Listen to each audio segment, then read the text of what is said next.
El profesor Jesús Olivero Verbel es químico farmacéutico de la Universidad de Cartagena, magíster en química de la Universidad Industrial de Santander y doctor en toxicología ambiental de la Universidad Estatal de Michigan. Ha realizado estancias postdoctorales en Estados Unidos y Alemania. Actualmente es director del Grupo de Química Ambiental y Computacional y coordinador del doctorado en toxicología ambiental de la Universidad de Cartagena. Entre sus reconocimientos se destacan el Premio al Mérito Científico, entregado por la Asociación Colombiana para el Avance de la Ciencia, ACAC, el Premio de Estudios Iberoamericanos La Rábida, el Premio al Científico Joven de Colombia, otorgado por la Academia Colombiana de Ciencias Exactas, Físicas y Naturales, y la Orden al Mérito en grado de caballero por el Congreso de la República de Colombia. Más allá de ser considerada una pesadilla, la muerte de nuestros ríos es algo que está ocurriendo aquí y ahora. En esta corta charla vamos a hacer una breve descripción de algunos trabajos que hemos estado desarrollando en el marco del doctorado en toxicología ambiental de la Universidad de Cartagena. La charla la vamos a dividir en dos secciones. En la primera vamos a hablar un poco sobre el río como tal, como sujeto, y en la segunda expondremos brevemente problemas que hemos estado evaluando en 3 ríos colombianos: el río Magdalena, el río Atrato y el río Amazonas. La definición más simple de río, que se puede encontrar en Wikipedia o en cualquier diccionario, es simplemente un cauce de agua o una corriente de agua que fluye generalmente de manera constante. Esta, por supuesto, es una definición simple, pero la que usualmente nos enseñan en la escuela o en el bachillerato.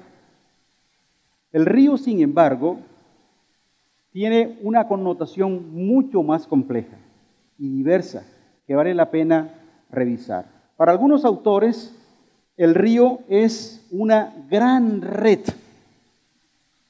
de interacciones biológicas que ocurren entre diferentes componentes de un ecosistema, todos mediados a través del componente agua.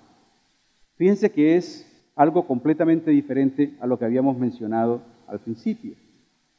En esta gran red vamos a tener una parte biótica constituida por todos los organismos que habitan en el río y una parte abiótica representada por aquellos componentes que no tienen vida en el río pero que son igualmente importantes. Por ejemplo, las pequeñas rocas que se mueven con el río tienen la propiedad de desarrollar unos sistemas que le permiten a los camarones o a los cangrejos tener sus casas. De tal manera que sin estas pequeñas rocas, este tipo de microorganismos no podría vivir.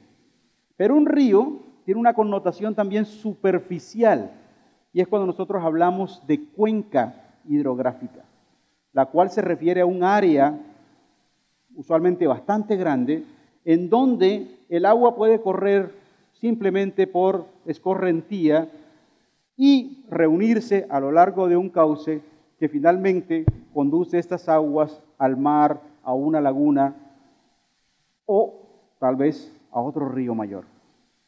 Esta área o cuenca hidrográfica que recoge todas esas aguas por escorrentía o drenaje es supremamente importante porque define las características de los ríos. Todo lo que ocurre alrededor de la cuenca impacta al río.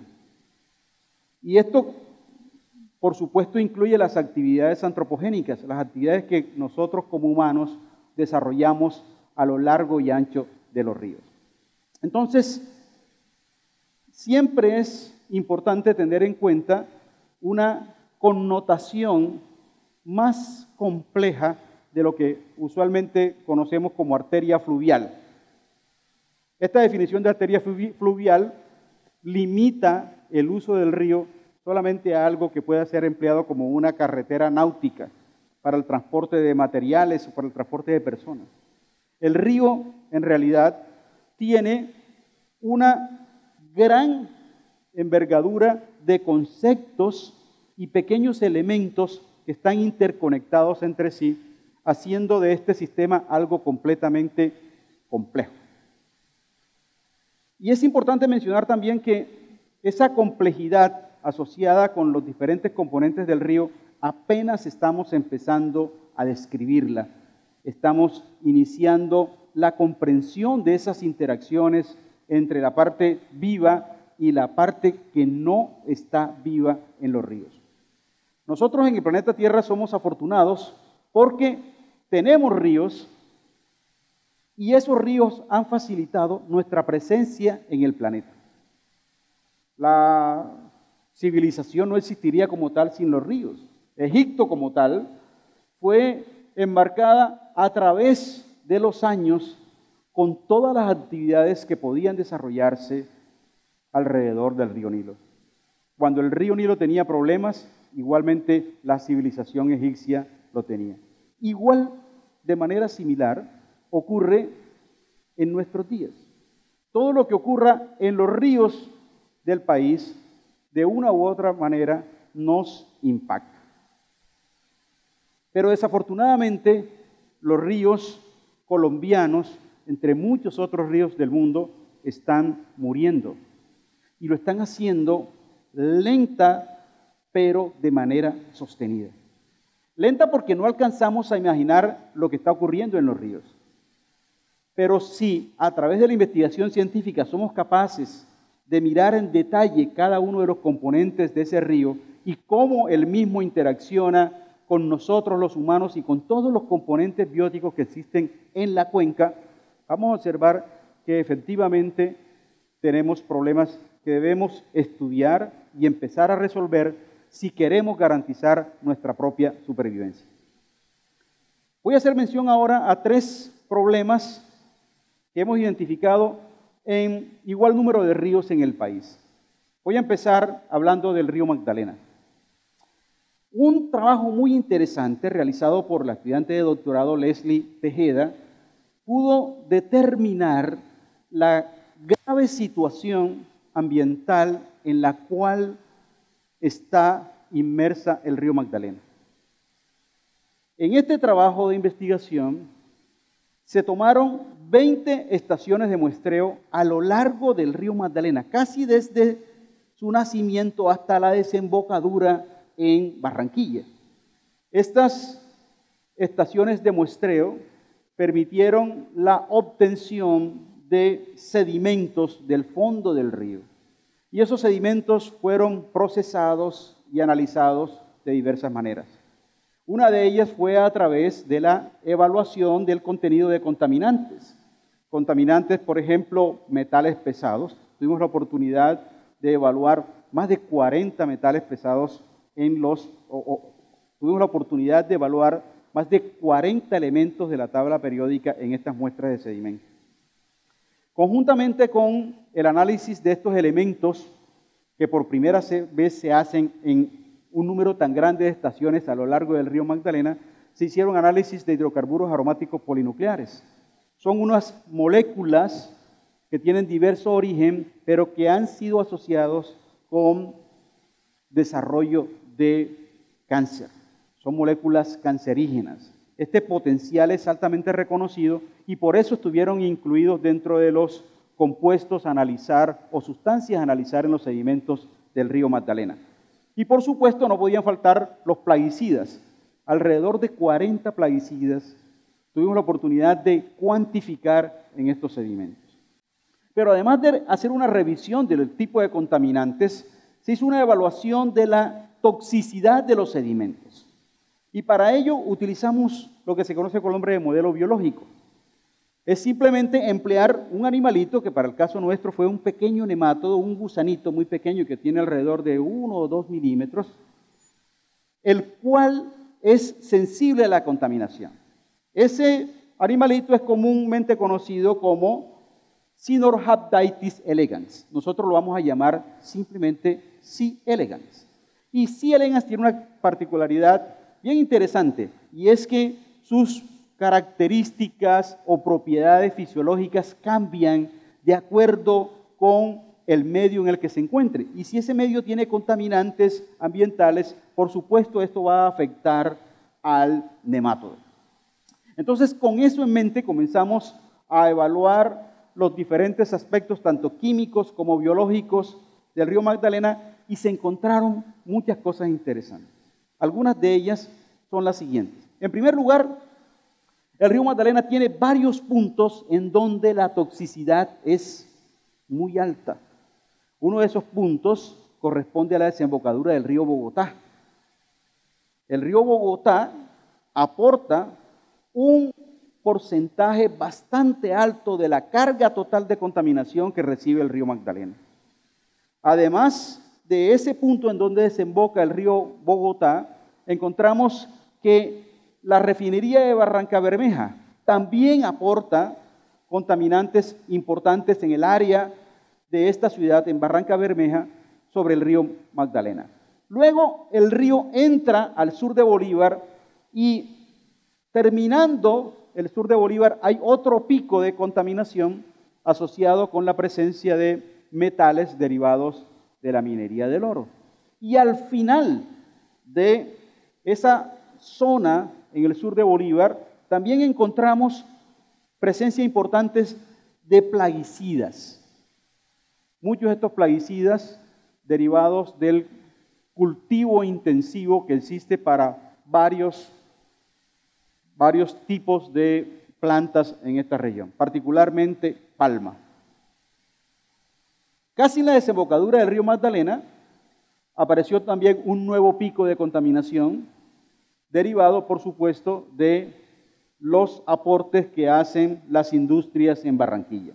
Entonces, con ese conocimiento es posible establecer patrones de investigación que permitan a las autoridades desarrollar políticas públicas y de alguna u otra manera disminuir la presión toxicológica, la presión química que se está ejerciendo sobre el río Magdalena. Y esto es particularmente importante para los que vivimos en la parte baja del río, porque nosotros estamos recibiendo toda la contaminación generada en las principales ciudades andinas, la contaminación de ciudades como Cali, como Medellín, como Manizales, Bucaramanga, Bogotá, llegan al río Magdalena. Y resulta que es el mismo río que nosotros utilizamos para consumo de agua potable. Y aunque tenemos buenas plantas de tratamiento en algunos municipios, las plantas de tratamiento no pueden remover todos los contaminantes. Hay un nuevo grupo de contaminantes que se llaman, por ejemplo, emergentes. Esos nuevos contaminantes, podemos mencionar algunos de ellos. Allí tenemos el acetaminofén, tenemos la fluoxetina, que es un antidepresivo, tenemos cocaína, una cantidad de químicos que nosotros a través de la orina depositamos permanentemente en las aguas residuales y que llegan de una forma u otra a los ríos. Esas pequeñas cantidades de esos químicos no las podemos remover con las plantas de tratamiento convencionales y por lo tanto estamos ingiriendo esas mezclas de sustancias sin que conozcamos cuáles son los efectos sobre la salud. Sin embargo, cuando revisamos cómo está la morbilidad para ciertas enfermedades en la costa atlántica colombiana, observamos que algunas de ellas han incrementado en los últimos años. Lupus, enfermedades autoinmunes, asma y cáncer. ¿Podría tener esto alguna relación con la calidad del agua? Hay que estudiarlo, hay que revisarlo, pero es muy probable porque el consumo de agua de manera permanente nos hace vulnerables a los efectos de la contaminación. Uno de los ríos más importantes en los últimos años, no solamente por el gran despliegue mediático que ha tenido, sino por la importancia que tiene para nuestra supervivencia como país, es el río Atrato. Allí uno de nuestros estudiantes de doctorado, Yuber Palacios, hizo una investigación similar a la que se hizo en el río Magdalena. en donde se tomaron muestras de sedimento, en esta oportunidad 50 muestras a lo largo del río Atrato. Y allí fue supremamente interesante encontrar la existencia de muchos metales que nosotros no teníamos la más remota idea de que podían estar presentes en esos sedimentos y que de una u otra manera pueden generar algún tipo de riesgo, porque los metales están presentes en los sedimentos, pero de esos sedimentos pasan a la columna de agua, de la columna de agua permean toda la cadena alimenticia y finalmente llegan a los humanos. Dos cosas importantes para resaltar en el caso del río Atrato. Fue la presencia de rubidio. ¿Les suena? Probablemente no, porque es un elemento muy importante del cual hay muy poco en la literatura. Sin embargo, apareció en los peces del río Atrato, de una manera similar a lo que ocurre con el mercurio. La concentración de rubidio incrementa de acuerdo con el nivel de la especie en la cadena alimenticia. Aquellos peces carnívoros tienen en el río Atrato niveles de rubidio más elevados que los que no son carnívoros. ¿Cuál es el impacto de la presencia de estos metales en los peces y en la dieta de los humanos? No sabemos. Ahí existen muchos sitios de interés para los investigadores, para nuestros investigadores, para tratar de revisar cuál puede ser el impacto de este tipo de elementos en la salud humana. Y no solamente encontramos rubidio, un buen número de elementos de la tabla periódica está siendo acumulado en los peces del río Atrato.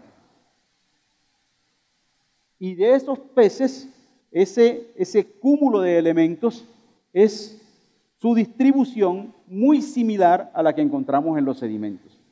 En pocas palabras, los sedimentos están entonces generando una huella química sobre los peces. Y esa huella química sobre los peces necesariamente tiene que reflejarse en una huella química en los humanos, porque los peces constituyen la principal fuente de proteínas para muchas personas que viven en el río Atrato. Pero el río Atrato no es algo que simplemente nace y desaparece. Aporta estos elementos al Océano Atlántico. Y en el Océano Atlántico, por supuesto, tenemos una actividad pesquera muy importante, la cual hace que estos elementos presentes en el río Atrato lleguen de una u otra manera a nuestra casa y sean consumidos no solamente por los locales, sino también por los turistas que nos visitan en la ciudad. Pero el río Atrato también tiene problemas serios porque no solamente por la presencia de estos metales en los sedimentos y los peces, sino porque toda su cuenca, lo que le da vida al río Atrato, la selva virgen, en donde existen especies que ni siquiera conocemos. Eso es un banco de genomas que debemos proteger si queremos pensar en una Colombia sostenible en varias generaciones adelante. La minería de oro, hecha de una manera totalmente independiente, sin control estatal, está acabando gran parte de la selva chocuana, tratando de extraer del suelo el oro, dejando a su paso, por supuesto, desiertos y ríos completamente destruidos, como si hubiesen recibido algún tipo de bombardeo. Eso es lo que está ocurriendo en el río Quito. Afortunadamente, la Corte Constitucional acaba de emitir una sentencia en la cual le otorga la capacidad al río Atrato de tener unos derechos como tal. Y esta jurisprudencia es supremamente importante para el desarrollo sostenible del país, porque de alguna manera implica que debemos respetar a nuestros ríos. Vivir con ellos es fundamental para poder pensar, repito, en desarrollo sostenible. Finalmente voy a hablar del río Amazonas. Allí en el río Amazonas, otra estudiante de doctorado, Liliana Carranza, estuvo evaluando la presencia de mercurio en los habitantes del río Caquetá. Ustedes saben, el río Caquetá es uno de los más importantes de la Amazonía colombiana. Igualmente lo hemos hecho con otros ríos, incluyendo el mismo Amazonas, el Apaporis, pero lo que hemos encontrado en el río Caquetá es de especial importancia, porque el mercurio utilizado para extraer oro directamente del cauce del río ha sido movilizado en el ecosistema hasta llegar a los humanos. Y los humanos, a lo largo del río Caquetá, son comunidades indígenas, nuestros ancestros. Realmente el patrimonio genómico que debemos como nación proteger y del cual debemos estar plenamente orgullosos para poder decirles a nuestros hijos, nosotros los vamos a tener a ustedes, les vamos a ofrecer estos ecosistemas porque nuestros ancestros, que son estas comunidades indígenas, han tenido a bien cuidarlo para que ustedes en el futuro puedan hacer buen uso de ellos.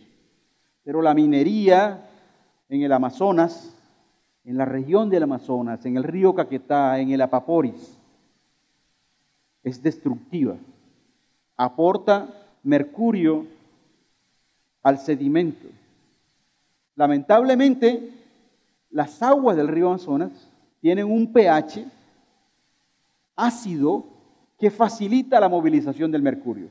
Es decir, una vez cae la gotica de mercurio en el fondo del cauce del río Caquetá, se dispersa en el sedimento, rápidamente es movilizado a través de los ecosistemas y se incorpora directamente a la columna de agua, de la columna de agua al fitoplancton, que son algas pequeñitas, del fitoplancton al zooplancton, que son animalitos pequeñitos, los cuales a su vez son el alimento de peces pequeños y los peces pequeños, peces grandes. Allá al final estamos nosotros los humanos, en este caso las comunidades indígenas del Amazonas. Y ese mercurio que se depositó allí por la minería llega entonces a estas personas. La evaluación que hicimos de la concentración de mercurio en cabello en indígenas del Amazonas ha mostrado que en promedio ellos tienen alrededor de 17 veces más mercurio del recomendado a nivel internacional. Y ese mercurio es transferido de las madres a los hijos a través de la placenta.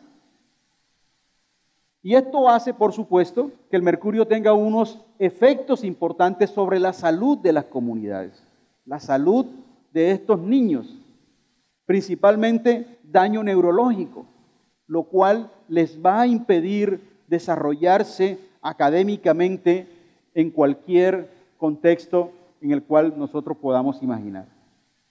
Los bebés recién nacidos tienen niveles elevados de mercurio en el río Caquetá, en el Amazonas. Y esto se debe a que existe transferencia directamente de la leche materna hacia los niños. Esto tenemos que acabarlo de alguna manera. Debemos controlarlo. Colombia está haciendo esfuerzos importantes con la Convención de Minamata, pero no es suficiente. Es importante, fundamental y urgente que tomemos todas las acciones necesarias para mitigar la acción de la minería en estos ecosistemas estratégicos. El Magdalena, el Atrato y por supuesto el Amazonas son apenas 3 ejemplos de ríos en nuestro país que están muriendo. Debemos hacer algo. Las universidades, como la nuestra en particular, desarrollan los procesos investigativos para estudiar los problemas. Pero le corresponde a los tomadores de decisiones y a los que tienen que ver con política pública desarrollar las acciones que permitan la recuperación de estos cuerpos de agua. Porque la vida de los ríos es nuestra propia vida. Cuando nosotros envenenamos a los ríos, nos estamos envenenando. Los ríos, su muerte, su vida, van a ser exactamente la muerte y la vida de nosotros mismos.